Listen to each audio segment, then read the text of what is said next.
La reina y yo os damos con humildad y alegría la más cordial bienvenida a España.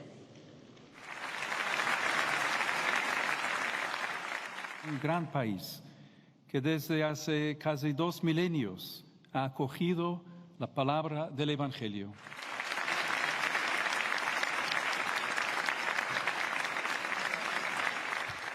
የርዕሰ ሊቃነ ጳጳሳት ሌዮ 14ኛ የፍቅርና የተስፋ ጉዞ ስፔን የነገስታቱና ባለስልጣናት ታሪካዊ አቀባበል ከ15 ዓመታት በኋላ የካቶሊክ ቤተክርስቲያን መንፈሳዊ መሪ ርዕሰ ሊቃነ ጳጳሳት ሌዮ 14ኛ በዘመናዊቷ ስፔን ታሪካዊና ሐዋርያዊ ጉብኝታቸውን ለማድረግ ማድሪድን ረገጡ። በአውሮፕላን ማረፊያው በተደረገው ደማቅ ስነ ስርዓት በስፔን ንጉሳዊ ቤተሰብ በንጉስ ፌሊፔ ስድስተኛና በጠቅላይ ሚኒስትር ፔድሮ ሳንቼዝ የተመራው ከፍተኛ የመንግስት ኃላፊዎች ልዑክ ደማቅ አቀባበል አድርገውላቸዋል። ይህ ጉብኝት ስፔን በከፍተኛ ፍጥነት ወደ ዓለማዊነት እያመራች ባለችበት በአሁኑ ዘመን የተደረገ በመሆኑ የቅዱስነታቸው የሰላም የውይይትና የህዝቦች አንድነት መልእክት ከምንጊዜውም በላይ የጎላ ትርጉም አለው። ቤተክርስቲያን ከመንግስት ጋር ያላትን ገንቢ ግንኙነት በማጠናከር በሀገሪቱ የሞራልና የመንፈሳዊነት እሴቶች ዳግም እንዲያንሰራሩ ጥሪ ያቀረቡበት ታሪካዊ ምዕራፍ ሆኗል።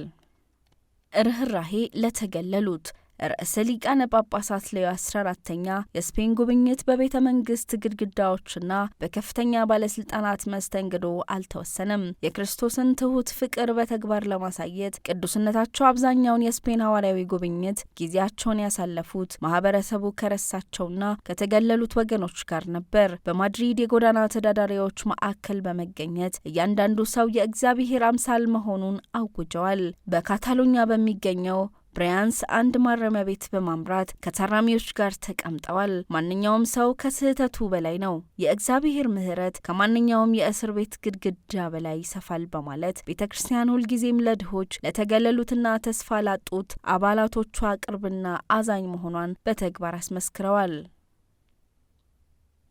ርዕሰ ሊቃነ ጳጳሳት ሌዮ 14ኛ በስፔን የፖለቲካ ታሪክ ውስጥ ታላቅ ስፍራ በሚሰጠው ፓርላማ ተገኝተው ባደረጉት ንግግር መሪዎቿ የሀገሪቱን ጥልቅ የካቶሊክ እምነት ታሪክ እንደ ዘመን ያለፈው ሙዚየም እንዳይቆጥሩት አሳስበዋል። እውነተኛ የዲሞክራሲ እድገት የሰውን ልጅ መንፈሳዊ ክብር ከመጠበቅ ጋር አብሮ መጓዝ እንዳለበት አስገንዝበዋል። ከዚህ ፖለቲካዊ መድረክ በመውጣት በማድሪድ ታሪካዊ አደባባይ 1.2 ሚሊዮን ምዕመናን በተገኙበት የኮርፑስ ክሪስቲ በዓልን በታላቅ ድምቀት መርተዋል። በአስደናቂ የአበባ ምንጣፎች በታጀበው የቅዱስ ቁርባን ዑደት ላይ እውነተኛ አምልኮ በቤተ ክርስቲያን ሕንጻ ውስጥ ብቻ የሚቀር ሳይሆን እግዚአብሔርንና ባልንጀራን ያለገደብ በማፍቀር በዕለት ተዕለት ሕይወት የሚገለጽ መሆኑን በማስተማር የሕዝቡን ልብ አነቃቅተዋል።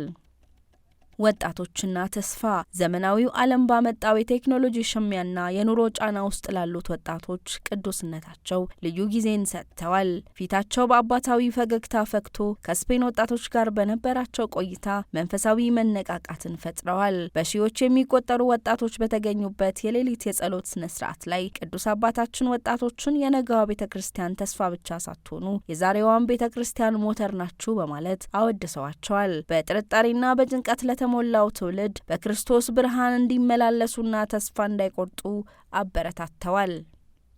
የሳግራዳ ፋሚሊያ ድንቅ ስጦታ የዚህ ታሪካዊ ጉብኝት ሌላኛው ታላቁ ማሳረጊያ በባርሴሎና ከተማ የተከናወነው ነበር። ታላቁ የካቶሊክ አርኪቴክት አንቶኒ ጋውዲ ካረፈ 100ኛ ዓመቱን መታሰቢያ በማድረግ ርዕሰ ሊቃነ ጳጳሳቱ የሳግራዳ ፋሚሊያ ቤተ ክርስቲያን የጌታችን ኢየሱስ ክርስቶስ ማማ መርቀው ባረኩ። ይህ የህንጻ ጥበብ ድንቅ ቤተ ክርስቲያኗን በዓለም ላይ ካሉ አብያተ ክርስቲያናት ሁሉ ረጅሙ አድርጓታል። ቅዱስ አባታችን በምረቃው ስነ ስርዓት ላይ እንዳሉት ይህ ወደ ሰማይ የተዘረጋ ማማ ክርስቶስ ከሁሉ በላይ ከፍ ማለቱንና የሰው ልጅ ሁልጊዜም ዓይኑን ወደ እግዚአብሔር ማንሳት እንዳለበት የሚያሳይ ሕያው ምልክት ነው ይላሉ። የካናሪ ደሴቶችና የስደተኞች ድምጽ ከሁሉ በላይ ግን የዓለምን ቀልብ የሳበውና የጉብኝታቸው ማማ የሆነው ቅዱስነታቸው በአውሮፓ የስደተኞች መግቢያ በር ወደ ሆነችው ወደ ካናሪ ደሴቶች ያደረጉት ጉዞ ነበር። ሞት በተደቀነበት የውቅያኖስ ማዕበል አቋርጠው ከመጡ ስደተኞችና በዚሁ አደገኛ ጉዞ ቤተሰቦቻቸውን ካጡ ሀዘንተኞች ጋር በመገኘት የቤተ ክርስቲያንን አጋርነት አሳይተዋል። ባህሩ ውስጥ ላለቁት ነፍሳት ጸሎት ካደረሱ በኋላ በእያንዳንዱ ስደተኛ በየመንገዱ በሚሰቃየው ወንድማችንና እህታችን ፊት የተሰቀለውን ክርስቶስን መልክ ልናይ ይገባል በማለት መላው አውሮፓና ዓለም ለሰብአዊነትና ለወንድማማችነት ልቡንም ሆነ በሩን እንዲከፍት ጥብቅ ዓለም አቀፋዊ ጥሪ አቀረቡ። ይህ የርዕሰ ሊቃነ ጳጳሳት ሌዮ 14ኛ የስፔን ጉዞ ከነገስታቱና ከፍተኛ የፖለቲካ መሪዎች ቤተ መንግስት እስከ ማህበረሰቡ ዝቅተኛው እርከን ከተንደላቀቁ የከተማ አደባባዮች እስከ ስደተኞች መጠለያ ድረስ የተዘረጋ ነበር። የቅዱስነታቸው የስፔን ሐዋርያዊ ጉብኝት በቃላት ብቻ ሳይሆን በተግባር የተገለጠ የፍቅር፣ የእኩልነት፣ የእርቅና የተስፋ ጉዞ ነበር። ይህ ታሪካዊ ሐዋርያዊ ጉብኝት በስፔን ምዕመናንና በመላው የዓለም ካቶሊካውያን ልብ ውስጥ ትልቅ ትምህርት ያለው ነው።